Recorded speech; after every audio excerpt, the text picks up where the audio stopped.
Selamat datang di channel Intau Literasi. Pada video ini kamu akan diberikan pemahaman tentang memahami karakter manusia yang disederhanakan menjadi 4 watak. Setelah menonton video ini sampai dengan selesai, kamu akan memahami bagaimana karakter diri kamu sendiri, kemudian bagaimana mencapai versi terbaik dari diri kamu, bagaimana berurusan dengan pasangan dan teman, kemudian bagaimana cara kamu menghandle bawahan, bagaimana berhadapan dengan atasan, kemudian bagaimana cara kamu bisa bersosialisasi dengan orang-orang yang mungkin baru kamu kenal. Video ini terinspirasi dari buku yang ditulis oleh Florence Littauer pada 1992 yang berjudul Personality Plus. Saya sarankan kamu baca buku ini supaya bisa memahami isi dari buku ini secara utuh. Untuk bukunya nanti bisa kamu dapatkan di link yang saya tulis di kolom deskripsi. Baik, tanpa berlama-lama, mari kita bahas isi dalam buku ini. Dalam kehidupan sehari-hari, kamu pasti sering berurusan dengan orang yang memiliki karakter beraneka ragam. Ada orang yang hidupnya rapih dan teratur, tapi dia gampang tersinggung. Ada orang yang selalu happy, senang, tapi gampang lupaan. Kemudian ada orang yang inginnya selalu didengar, dia lebih egois. Kemudian ada orang yang kehadirannya mungkin tidak bisa dirasakan, tapi orang ini sangat enak untuk diajak bercerita. Nah, kira-kira kamu nih karakternya yang mana? Karakter-karakter ini menurut buku Personality Plus itu dibagi menjadi 4. Yang pertama, orang yang disebut dengan sanguinis atau sanguin. Yang kedua, orang melankolis. Yang ketiga, korelis. Dan yang keempat adalah karakter plekmatis. Masing-masing kita, setiap manusia yang lahir ke dunia ini dibekali dengan 2 karakter yang dominan. Untuk menjadi seseorang yang bisa dewasa secara emosional, psikologis, kita harus bisa menguasai keempat-empat karakter ini. Untuk lebih gampangnya, kita ilustrasikan terjadi sebuah kebakaran di suatu tempat di mana ada 4 orang yang berada di lokasi itu. Orang yang pertama, dia teriak-teriak, heboh, memberitahu kepada orang lain tentang situasi kebakaran, tapi dia sebenarnya bingung apa yang harus dia lakukan. Kemudian orang yang kedua adalah orang yang berpikir, dari mana sumber apinya, bagaimana cara yang efektif dan efisien biar api itu bisa cepat terpadamkan. Kemudian orang yang ketiga adalah orang yang mungkin dia tahu di mana lokasi sumber air yang bisa digunakan untuk memadamkan api itu, sehingga dia bisa menginstruksikan kepada orang lain agar bisa mematikan api itu dengan cepat dan efisien. Orang yang keempat, dia justru menarik diri atau mundur secara perlahan-lahan mencari posisi aman dari situasi kebakaran itu dan kemudian mungkin dia kabur. Itulah penggambarannya keempat karakter tadi. Jadi orang yang pertama adalah orang yang teriak-teriak dan dia bingung apa yang harus dilakukan, itu disebut dengan orang yang sanguinis atau sanguin. Kemudian yang kedua, orang yang lebih berpikir bagaimana cara memadamkan api ini dengan lebih efektif dan efisien. Itu disebut dengan orang melankolis. Yang ketiga adalah orang yang suka menginstruksikan kepada orang lain atau mengatur orang agar bekerja sesuai dengan apa yang dia sampaikan. Itu disebut dengan orang korelis. Kemudian yang keempat adalah orang plekmatis. Nah, plekmatis ini adalah orang yang nyari aman, mundur ke belakang pelan-pelan kemudian kabur. Nah, itulah penggambarannya keempat karakter ini. Baik, kita bahas satu persatu. Karakter yang pertama yaitu sanguinis atau sanguin. Sanguin ini adalah orang yang memiliki prinsip dia dilahirkan untuk bahagia dan senang selama-lamanya. Ciri khasnya dia adalah orang yang pembawaannya selalu senang, happy, ceria, suka bercerita, dan kalau bercerita dia suka menceritakan sesuatu dengan penuh antusias dan semangat, dan mungkin saja terkadang cerita yang dia sampaikan itu adalah cerita yang berulang-ulang. Watak ini memiliki ingatan yang kurang bagus, jadi dia gampang lupa, misalkan naruh kacamata di mana, naruh kunci di mana, naruh handphone di mana, naruh jam tangan di mana. Dia adalah orang yang sulit untuk mengingat nama, tanggal, angka, tempat, dan lain-lain yang sifatnya adalah detail. Karena pikirannya ini berpindah-pindah gitu. Jadi dia orangnya lebih susah untuk fokus. Meskipun demikian, sanguin ini rata-rata adalah orang yang kreatif, dia memiliki ide-ide yang sangat bagus. Tapi dia butuh orang atau teman yang bisa membantu dia untuk bisa merealisasikan ide-ide tersebut. Karakter kedua adalah melankolis. Melankolis ini adalah orang yang diciptakan Tuhan untuk berpikir secara sempurna. Dia adalah orang yang pendiam dan suka menyendiri. Prinsip melankolis adalah jika sesuatu itu layak dikerjakan, maka sesuatu itu harus dikerjakan dengan cara yang benar, ya, dengan cara yang benar. Jika seorang sanguin melihat dunia dengan kacamata berwarna-warni, maka seorang melankolis melihat dunia dengan kacamata pesimis.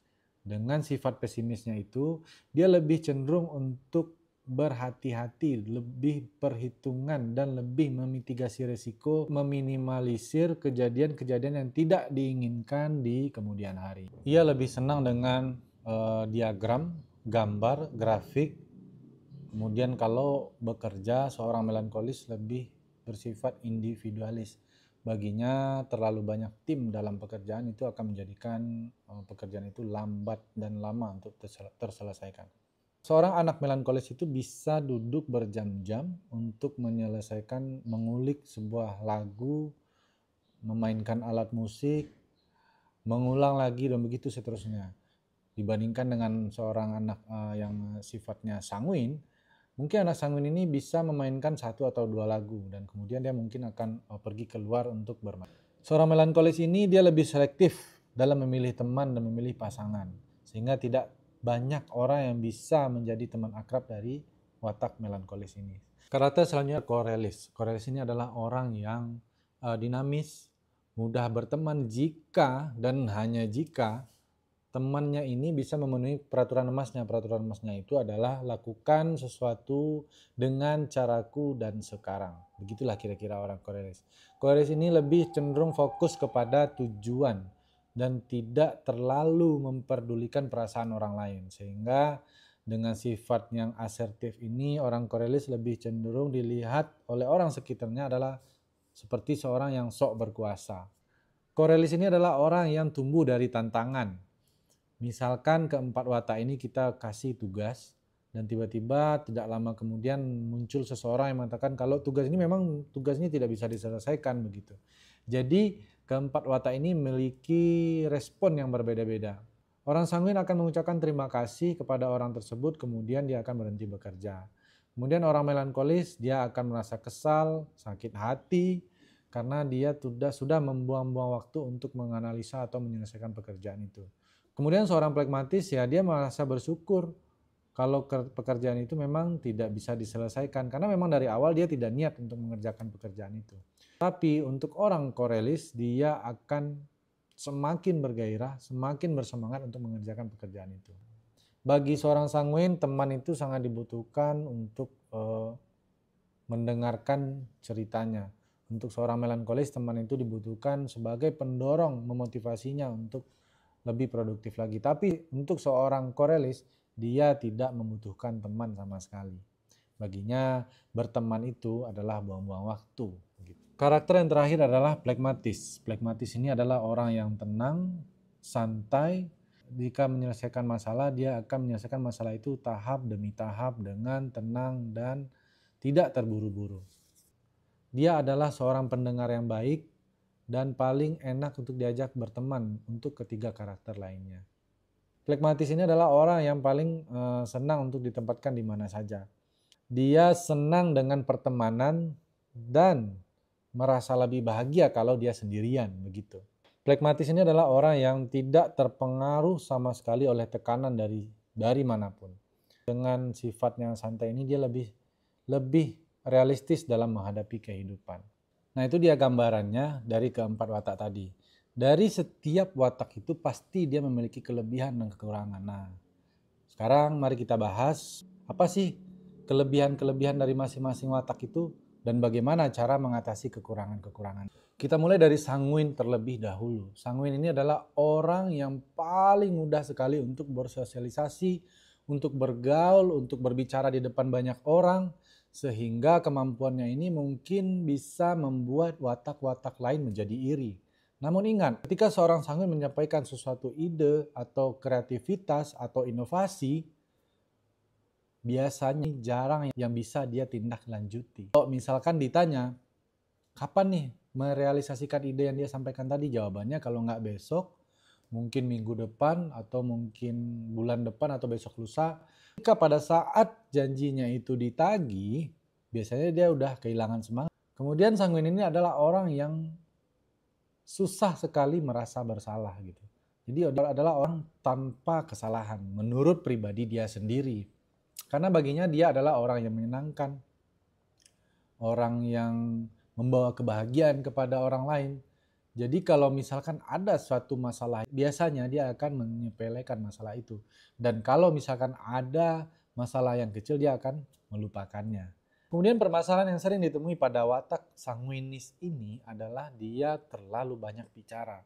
Mungkin dengan pembawaan dirinya selalu happy, yang gembira, dia suka bercerita sehingga ceritanya ini terlalu melebih-lebihkan, atau mungkin terlalu banyak bumbu-bumbu cerita yang sifatnya hiperbola, atau mungkin mengarah kepada suatu cerita yang bohong kali ya dari sanguin ini.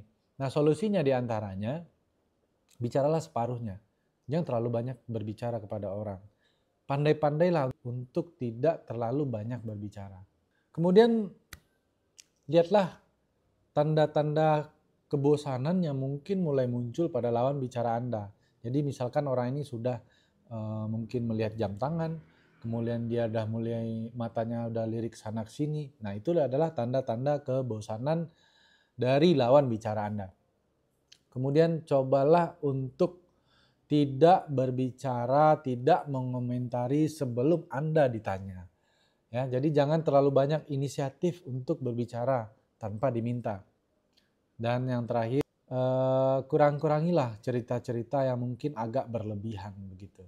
Yang menurut Anda para sanguinis itu adalah suatu keasikan, suatu kesenangan untuk bercerita. Tapi sebenarnya banyak cerita-cerita itu yang mungkin terlalu banyak dibumbui dengan kisah-kisah atau kebohongan-kebohongan. Permasalahan kedua dari seorang sanguin adalah dia lebih mementingkan dirinya sendiri daripada orang lain. Karena mungkin pembawaannya, dia merasa bahwa dirinya adalah center of attraction. Jadi ibaratkan dunia ini adalah sebuah panggung di mana ia adalah sebagai pemainnya dan orang lain sebagai penonton. Seorang sanguin dimintai nasihat, biasanya dia tidak memberikan jawaban yang cukup memadai karena sebenarnya dia tidak terlalu peduli dengan masalah orang itu. Jadi untuk seorang sanguin, cobalah peka kepada orang lain, kemudian jadilah orang yang tulus bersahabat dengan orang lain. Ingat, ini ada suatu quotes yang bagus. People don't care how much you know until they know how much you care. Artinya, orang-orang tuh gak akan peduli sepintar apapun kamu, sehebat apapun kamu, semenarik apapun kamu, sampai mereka tahu sepeduli apa kamu kepada dia. Permasalahan yang ketiga untuk orang sanguin ini, dia adalah orang yang gampang lupa, baik itu barang, nama orang, kegiatan dia esok hari. Ya, itu dia suka gampang lupa. Jadi solusinya untuk barang, coba ketika kamu ngambil suatu barang, letakkanlah kembali barang itu di tempat kamu ngambil barang itu. Jadi kedepannya kalau misalkan butuh sesuatu, ya tinggal ambil aja di situ gitu.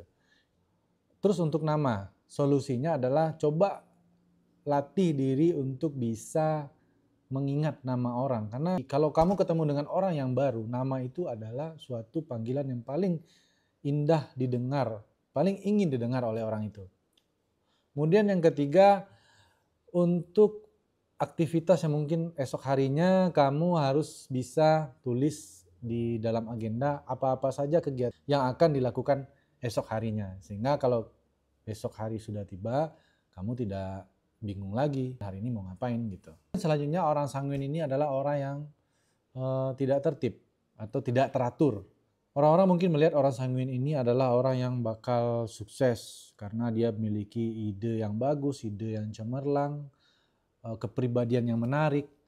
Namun terlepas daripada itu biasanya ide-idenya ini jarang yang bisa dia eksekusi. Jadi solusinya untuk orang sanguin, coba ketika kamu memiliki ide-ide yang bagus, tuliskan ide itu, kemudian buatlah langkah-langkah bagaimana cara merealisasikan ide-ide itu menjadi suatu bentuk yang nyata. Jadi itu beberapa kekurangan dari seorang sanguin. Nah, untuk solusinya, pertama cobalah untuk berbicara tidak terlalu banyak, menahan-nahan diri untuk berbicara, atau bicaralah jika Anda ditanya. Kemudian jadilah orang yang peka kepada orang lain, peduli dengan orang lain, dan terakhir, cobalah tulis agenda-agenda yang jelas atas rencana-rencana atau keinginan-keinginan yang ingin Anda capai. Kemudian permasalahan bagi seorang melankolis. Melankolis ini adalah orang yang rumit dan sulit gitu. Orang melankolis ini adalah orang yang jarang mungkin merasakan bahagia karena dia merasa selalu curiga dan jarang bersenang-senang. Karena bagi orang melankolis bermain-main atau bersantai itu adalah hal yang sia-sia. Permasalahan pertama dari seorang melankolis adalah dia mudah sekali merasa tertekan karena hidupnya mungkin sering dilalui dengan keseriusan. Dia ini adalah orang yang gampang tersakiti, gampang merasa diabaikan, namun ketika orang lain memberikan pujian kepadanya, dia justru malah menolaknya. Jadi denial atas pujian yang diberikan oleh orang lain. Melankolis ini cenderung merasakan sesuatu ini secara personal. Dia terlalu memikirkan apa yang akan dikatakannya. Jadi kalau dia mau ngomong, dia pasti mikir-mikir dulu. Beda sama sanguin. Kalau sanguin itu berbicara apa yang dia pikirkan gitu. Sehingga untuk orang melankolis, cobalah untuk bersikap positif, ambillah hal-hal yang positif baik dari orang lain atau dari suatu peristiwa. Permasalahan yang kedua bagi seorang melankolis adalah dia terlalu memasang standar yang tinggi untuk dirinya sendiri. Akibatnya ketika berhadapan dengan orang lain, mungkin di tempat umum, dia suka merasa minder, suka merasa tidak percaya diri. Ini mungkin berkebalikan dengan sifat sanguin, di mana orang sanguin ini adalah orang yang happy, orang yang selalu ceria, orang selalu percaya diri. Walaupun sebenarnya dia tidak tahu alasan kenapa dia bisa se-happy itu gitu. Nah, jadi untuk orang melankolis, cobalah lebih percaya diri dan taklukkan, kalahkan musuh terbesar.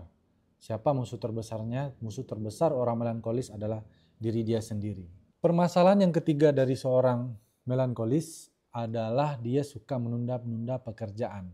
Menunda-nunda di sini bukan berarti dia menunda bukan untuk dikerjakan. Nah, itu prinsipnya orang pragmatis. Tapi kalau orang melankolis menunda-nunda pekerjaan, menunggu sampai dia benar-benar siap, dia benar-benar sempurna untuk menyelesaikan pekerjaan itu. Ingat, untuk orang melankolis tidak ada yang sempurna di dunia ini. Suatu kesempurnaan, suatu kualitas akan terbentuk akibat dari kuantitas. Kemudian permasalahan yang keempat dari seorang melankolis adalah dia terlalu menuntut kesempurnaan kepada orang lain. Jadi dia memasang standar tinggi kepada dirinya, juga menuntut hal yang sempurna kepada orang lain. Ya. Bagi seorang melankolis yang mempunyai bawahan sanguin, itu adalah masalah baginya. Karena orang sanguin ini seperti kita tahu ya, dia tidak terlalu fokus, tidak terlalu peduli. Sedangkan orang melankolis ini adalah orang yang benar-benar tertib, teratur, dan terstruktur. Bagi orang sanguin, orang melankolis ini adalah orang yang mungkin agak stres dan butuh hiburan. Ya, jadi untuk orang melankolis, tidak semua di dunia ini harus sempurna. Jadi ya cobalah untuk bersikap santai. Selanjutnya kita bahas adalah korelis. Ya. Kalau sanguin melihat kelemahan itu adalah sesuatu yang bisa disepelekan. Kalau melankolis percaya bahwa kelemahan itu adalah sesuatu yang melekat dan tidak bisa untuk diperbaiki. Sedangkan kalau korelis percaya bahwa dia tidak memiliki kelemahan sama sekali. Korelis adalah orang yang ingin selalu menang dalam kondisi apapun. Jadi dia merasa selalu benar dan selalu menang. Kalaupun dia salah dan kalah, dia akan mencari cara supaya dia tidak malu. Dan membuat dirinya itu percaya bahwa dia masih menang. Padahal orang tahu bahwa dia itu sudah kalah. Kelemahan dari korelis adalah dia seorang pekerja keras. Saking pekerja kerasnya, itu menjadi sebuah kelemahan baginya. Korelis adalah watak yang bisa mencapai prestasi lebih banyak dalam waktu yang relatif lebih singkat dibandingkan dengan watak-watak lain. Bagi seorang korelis, kehidupan itu berbicara tentang prestasi dan pencapaian. Sehingga bersantai-santai itu adalah sebuah dosa bagi seorang korelis. Seorang korelis ini adalah orang yang tidak bisa santai dan rileks. Dia bisa melakukan itu kalau bersantai itu merupakan bagian dari proses produksi. Dan dia juga tidak bisa menikmati liburan dengan maksimal. Karena ketika dia sedang berlibur, terkadang masih suka memikirkan pekerjaan. Sehingga dengan sikapnya yang terlalu keras pada diri sendiri, korelis ini sangat rentan terkena penyakit jantung, asam lambung, stroke, dan lain-lain. Jadi saran untuk orang-orang korelis, cobalah nikmati waktu, buatlah jadwal santai di waktu senggang, jangan terlalu memaksakan diri untuk suatu target dan pekerjaan. Permasalahan yang kedua adalah Korealis ini orang yang susah untuk dikendalikan. Dia lebih suka untuk memegang tampuk kendali sebuah kepemimpinan. Dan dalam kehidupan nyata tidak harus selalu seperti itu. Terkadang kita juga harus menyerahkan kepemimpinan itu kepada orang lain.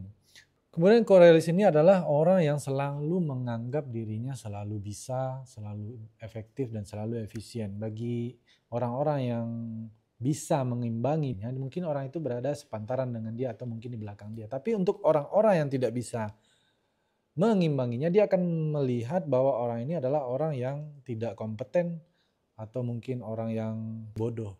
Maka dari itu, kepada Korealis, jangan pernah sekali-kali pun menyepelekan orang lain atau merendahkan orang lain. Karena suatu saat mungkin kemampuan orang yang kita anggap rendah itu justru lebih bagus daripada kita di kemudian hari.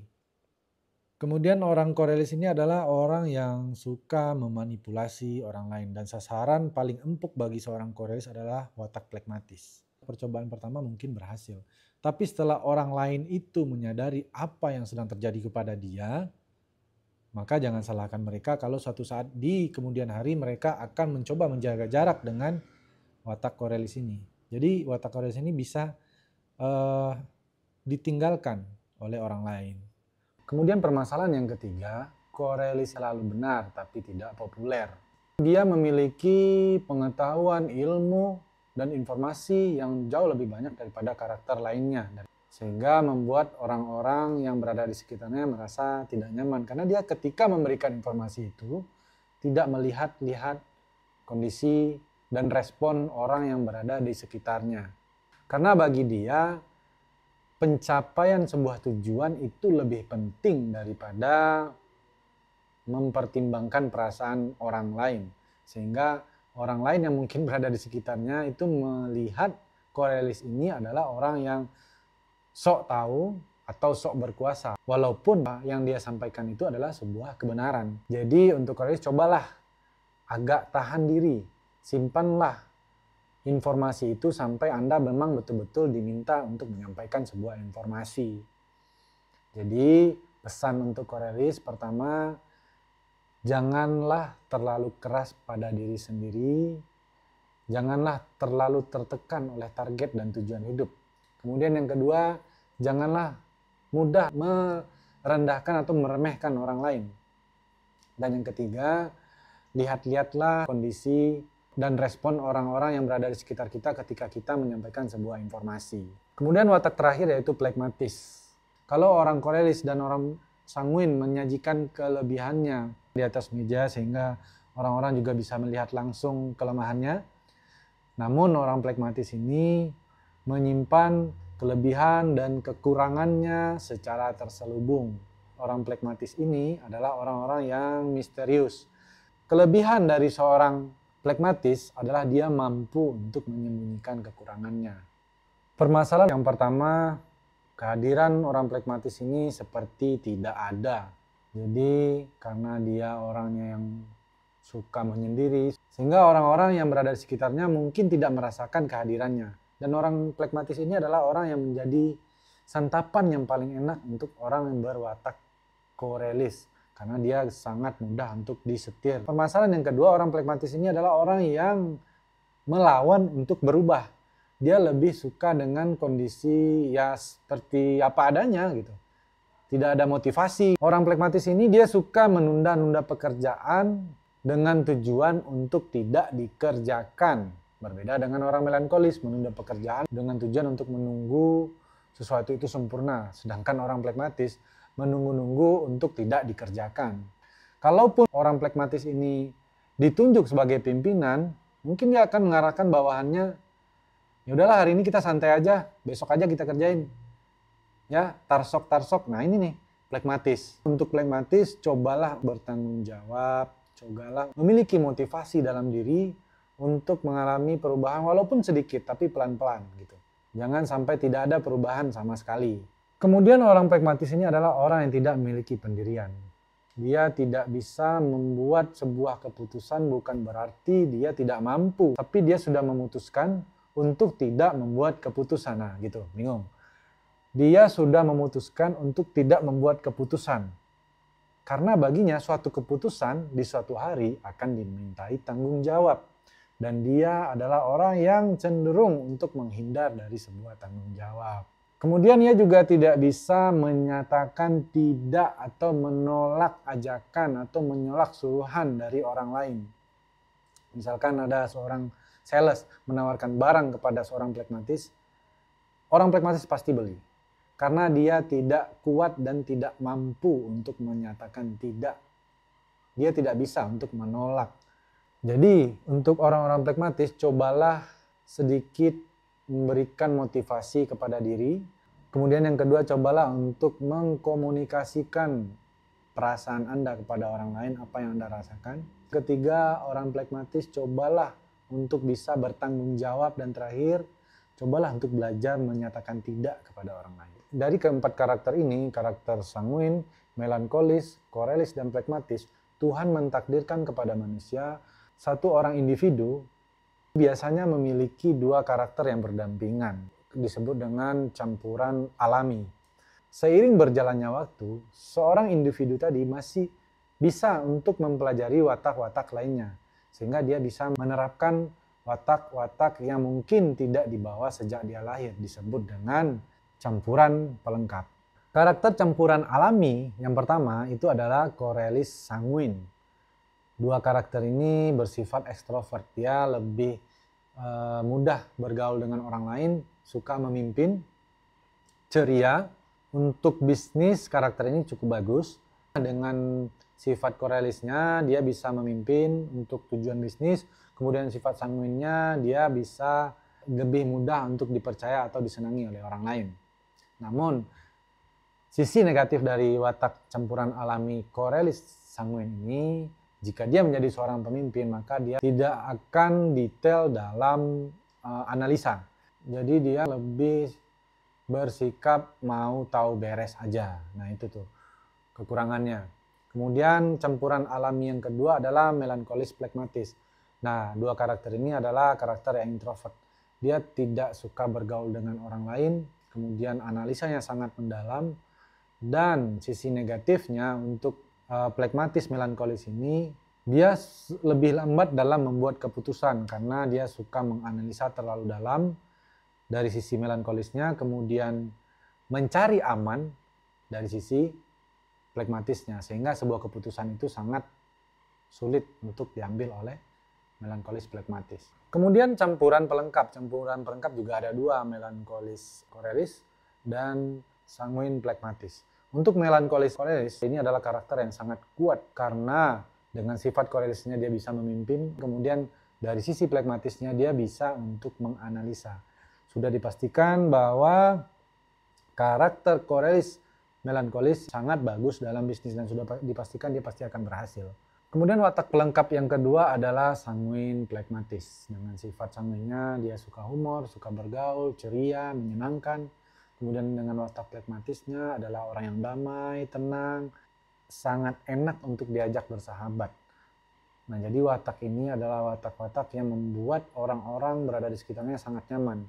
Namun pada watak sanguin pragmatis, mereka cukup buruk dalam pengelolaan keuangan. Nah itulah dia watak campuran yang terdiri atas campuran alami dan campuran pelengkap.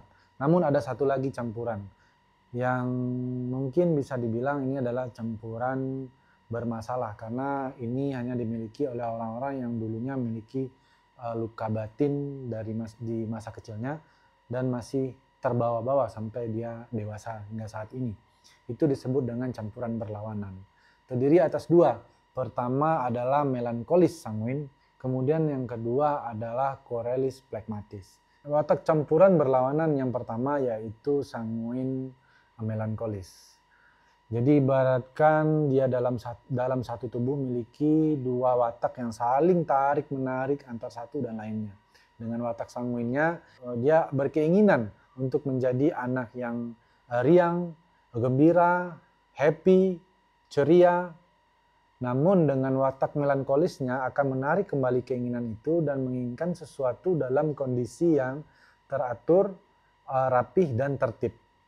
Hal ini biasanya terjadi pada orang-orang yang mengalami luka pada masa kecilnya. Luka pada masa kecil itu masih terbawa pada saat dia dewasa dan dia lebih sering memakai topeng kepribadiannya.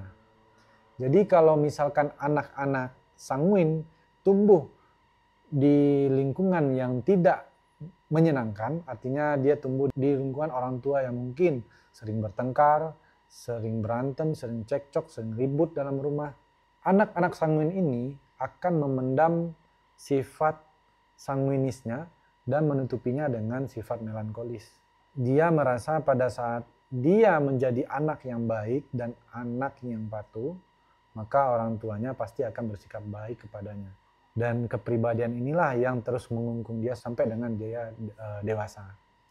Kemudian watak campuran berlawanan yang kedua yaitu korelis pragmatis. Di mana watak pragmatis menginginkan sesuatu yang santai, sesuatu yang tenang, tidak ada gangguan. Namun dengan watak yang korelis, dia merasa keadaan santai itu adalah sebuah dosa baginya.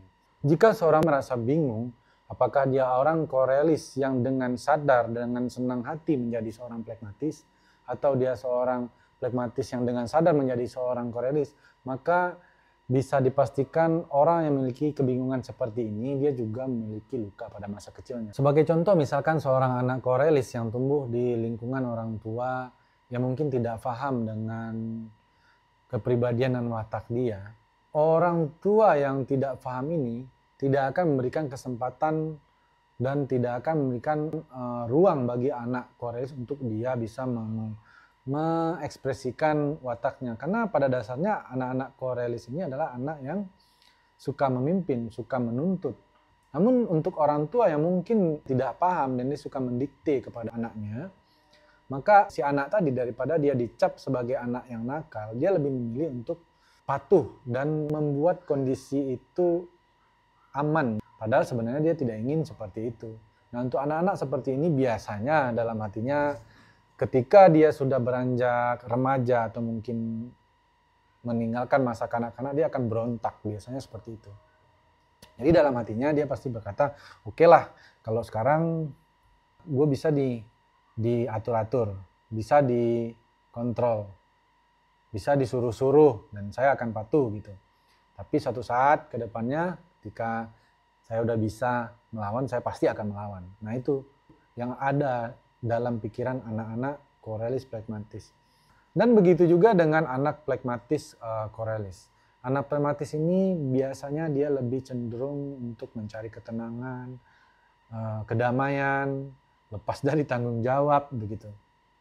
Tapi ketika dia tumbuh dalam keluarga yang mungkin tidak bisa mensupport watak pragmatisnya, misalkan dia tumbuh dari keluarga yang mungkin berantakan, orang tua suka bertengkar juga, mungkin adik-adiknya banyak yang tidak terperhatikan oleh orang tua, sehingga di dalam keluarga itu harus ada yang berinisiatif untuk mengambil alih kepemimpinan untuk memperbaiki hal-hal yang dirasa tidak pada tempatnya.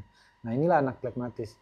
Dia orangnya tidak enakan, sehingga dia merasa tidak nyaman dengan kondisi yang tidak ideal dalam keluarganya, sehingga mau tak mau dia harus mengalah untuk mengambil tampuk tanggung jawab itu untuk merapikan keluarganya, mungkin memperhatikan adik-adiknya kembali, memperbaiki keluarganya. Yang artinya dia terpaksa menjadi seorang korelis, padahal watak aslinya dia bukanlah seorang yang korelis, tapi dia adalah seorang yang pragmatis. Sehingga dengan demikian seorang pragmatis harus memasang topeng korelis untuk memperbaiki keadaan, dan selama dia memakai topeng itu, selama itulah sebenarnya batinnya itu tercabik-cabik. Nah, untuk lebih gampangnya, berikut adalah bagan dari campuran watak korelis, pragmatis, melankolis, dan sanguinis. Nah, setelah kita bahas keempat watak tadi, beserta kelebihan dan kekurangannya, kita masuk pada bab selanjutnya, yaitu bagaimana meningkatkan potensi diri. Yang pertama yang harus dilakukan adalah kenali siapa kita, kenali watak kita. Nah, dalam buku ini kita bisa dibantu untuk menganalisa kira-kira watak kita ini masuk ke karakter yang mana. Kemudian yang kedua adalah akuilah kelemahannya. Setiap watak pasti memiliki kelemahan. Akui dan sadari bahwa watak-watak itu pasti memiliki kelemahan. Kemudian yang ketiga, jika ada, tinjaulah luka dan rasa sakit pada masa lalu yang mungkin mempengaruhi karakter kita pada saat ini. Yang keempat, telusurilah kekuatan dari karakter kita setelah kita mengetahui karakter kita yang tadi. Hal ini paling mudah dilakukan oleh watak sanguin korelis, tapi sulit untuk watak melankolis plekmatis. Kemudian yang kelima, evaluasilah kelemahan-kelemahan Anda. Jadi untuk watak korelis sanguin agak butuh effort untuk mencari kelemahannya, karena bagi mereka tidak ada kelemahan. Padahal kelemahan dari sanguin korelis adalah dia merasa bahwa dia tidak memiliki kelemahan. Kemudian mintalah pendapat orang lain, baik itu orang yang dekat dengan kita maupun orang yang tidak dekat dengan kita. Apapun komentarnya, baik komentar positif, baik komentar negatif. Senegatif-negatifnya komentar orang lain kepada kita, pasti ada nilai positifnya. Jadi kita jangan terlalu menutup diri, jangan hanya ingin mendengarkan komentar yang positif tentang diri kita dari orang lain. Coba telusuri komentar negatif orang kepada kita. Kemudian yang ketujuh, rencanakanlah langkah peningkatan diri. Untuk seorang sanguin, cobalah untuk menggigit lidah, untuk tidak membicarakan semuanya. Bicarakanlah hal-hal yang mungkin dirasa perlu. Untuk seorang sanguin, cobalah tidak merasa rendah diri dan terlalu memberikan standar yang terlalu tinggi kepada diri sendiri. Kemudian untuk korelis, cobalah paksa diri untuk mendengar dan memahami orang lain. Kemudian untuk plekmatis, cobalah sedikit termotivasi dalam kehidupan. Yang kedelapan, mintalah bantuan orang-orang terdekat untuk memberi nasihat.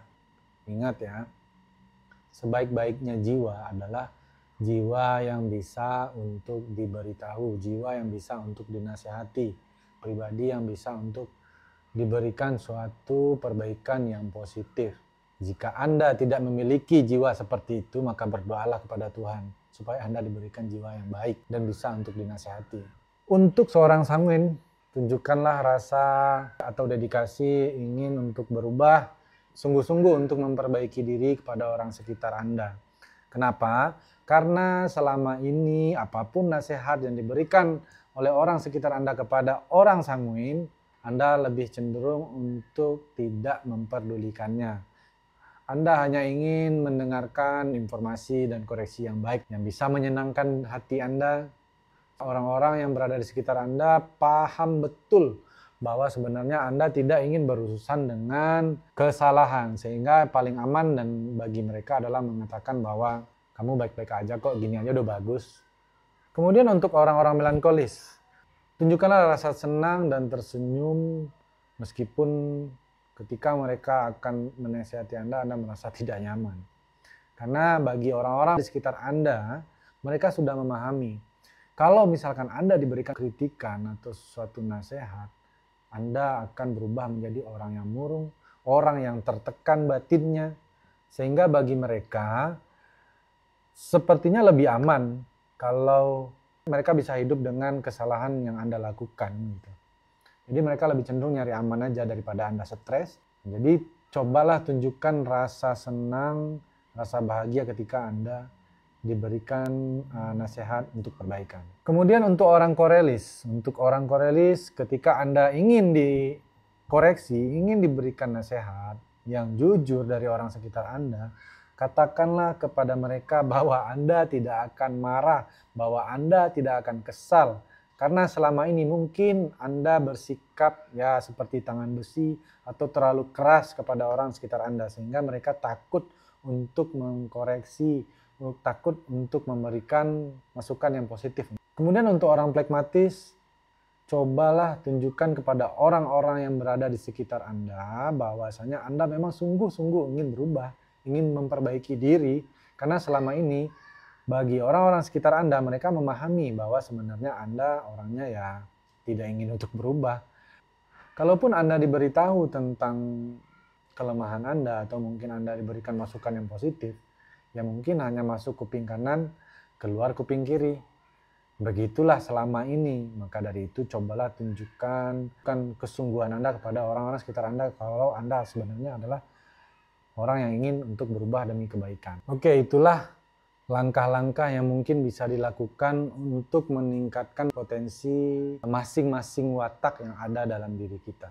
Kita masuk ke bab selanjutnya, yaitu bagaimana cara bersikap jika kita bertemu dengan orang yang wataknya berbeda dengan kita. Jika Anda misalkan bertemu dengan orang yang mempunyai watak sanguin, dan maklumilah dia bahwasanya dia adalah anak kecil dalam tubuh orang dewasa. Jadi mungkin dia memiliki kreativitas yang sangat banyak, tapi buruk dalam merealisasikan ide-idenya. Kemudian dia orangnya yang cepat bosan, memberikan komitmen yang lebih banyak daripada yang sanggup untuk ia penuhi. Tapi sebenarnya mereka berniat baik. Maka dari itu jika Anda bertemu dengan orang seperti ini, yang harus dilakukan yang pertama adalah bantulah ia untuk menganalisa perkara-perkara apa saja yang mungkin dapat ia tangani. Kemudian berilah pujian secara terus-menerus dan konstan, tapi tidak berlebihan, supaya dia bisa berproduksi dengan terus-menerus. Karena pada dasarnya orang sanguin ini adalah orang yang butuh dengan pujian. Kemudian jika Anda bertemu dengan watak melankolis, seperti yang kita tahu, watak melankolis ini dia adalah orang yang sangat sensitif, pesimis, dan mudah sakit hati. Untuk dua sifat yang pertama mungkin positif ya. Karena dengan sifatnya sensitif dan pesimis, dia pasti akan jeli melihat suatu masalah dalam memitigasi resiko. Namun dengan sifat emosionalnya yang sangat dalam, jika dibawa ke ranah yang lebih ekstrim lagi, dia adalah orang yang sangat mudah untuk sakit hati. Nah, gimana cara menghadapi orang melankolis? Yang pertama, jangan pernah berusaha untuk menghibur mereka. Karena kata-kata hiburan dari Anda adalah sebuah kecurigaan bagi mereka. Tapi yang harus kita lakukan adalah kita sama-sama mencoba menelusuri, kemudian memahami perasaannya, mengatakan bahwa kita paham dengan apa yang dia rasakan, dan selangkah demi selangkah ajaklah dia untuk bangkit kembali, untuk melangkah lebih maju. Kemudian yang kedua, doronglah orang melankolis ini untuk memberikan trigger kepadanya agar dia bisa mengutarakan perasaannya. Yang ketiga, jangan pernah sekali-kali menyatakan dia bodoh atau dia akan marah dan merasa bersalah pada dirinya sendiri, karena dia akan berpikir bahwa sebenarnya masalah dia itu adalah hal yang sepele bagi orang lain. Dan kemarahannya kepada dirinya sendiri lama-kelamaan pasti akan menghancurkan dirinya dari dalam. Kemudian yang keempat, pujilah ia dengan penuh kasih sayang dan penuh ketulusan. Kemudian kalau berurusan dengan dia, cobalah untuk tepat waktu dan rapi. Karena sekali Anda tidak tepat waktu, maka untuk kedepannya dia pasti akan pele dengan Anda. Kemudian jika Anda bertemu dengan watak korelis, di mana pada dasarnya dia adalah seorang pemimpin, maka yang pertama yang bisa Anda lakukan, jangan mudah baper, jangan mudah sakit hati dengan apa yang dikatakannya dan apa yang dilakukannya. Karena sebenarnya dia itu tidak ada maksud untuk menyakiti hati orang lain. Kemudian yang kedua, bagilah tanggung jawab dengan orang korelis. Karena kalau tidak dibagi-bagi, dia akan mengambil semua tanggung jawab itu. Sehingga buatlah komitmen dari awal, apa-apa saja yang menjadi tanggung jawab dia dan apa-apa saja yang menjadi tanggung jawab kita. Untuk menghindari konflik atau masalah di kemudian hari. Kemudian jika Anda bertemu dengan orang plekmatis. Orang-orang plekmatis ini adalah orang yang mudah bergaul, menyenangkan, tapi dia butuh dorongan dan motivasi dari orang lain. Terus gimana cara menghadapi orang-orang plekmatis ini? Yang pertama, buatlah daftar tugas dan deadline dengan jelas. Sehingga orang plekmatis ini tahu apa yang harus dia lakukan dan apa yang harus dia kerjakan. Kemudian yang kedua, jangan pernah berharap antusiasme lebih dari seorang plekmatis. Jangan mengharapkan inovasi, jangan mengharapkan inisiatif yang lebih dari orang plekmatis. Ya, karena nantinya Anda pasti akan kecewa. Kemudian yang ketiga, sadarilah bahwa sebenarnya sifatnya yang menunda-nunda pekerjaan itu adalah salah satu trik atau salah satu cara bagi orang plekmatis untuk mengendalikan Anda. Kemudian yang keempat, berikanlah plekmatis ini tanggung jawab dan jangan ikut campur dalam tanggung jawab itu. Karena itu akan mengganggu bagi seorang plekmatis. Jika Anda ikut campur dalam tanggung jawab yang sudah Anda berikan, dia pasti akan meninggalkan pekerjaan itu. Kemudian yang kelima, jangan menimpakan kesalahan-kesalahan yang Anda buat kepada orang plekmatis. Pada awalnya mungkin dia akan terima-terima aja. Tapi lama-kelamaan orang flekmatis ini akan menarik diri dari Anda. Dan ia akan benar-benar lepas tanggung jawab atau tidak ingin bertanggung jawab untuk kejadian-kejadian selanjutnya. Oke, itulah penjelasan tentang 4 watak yang ada pada manusia pada umumnya, sebagaimana yang dijelaskan di dalam buku Personality Plus tulisan Florence Littauer, yang mudah-mudahan masih relevan dengan kondisi kita pada saat ini. Jika Anda suka dengan channel ini, silakan klik tombol subscribe, like, dan komen. Kemudian jika ada yang ingin kita diskusikan, bisa tulis di kolom komentar di bawah. Ya. Demikian dari kami, sampai jumpa di video selanjutnya.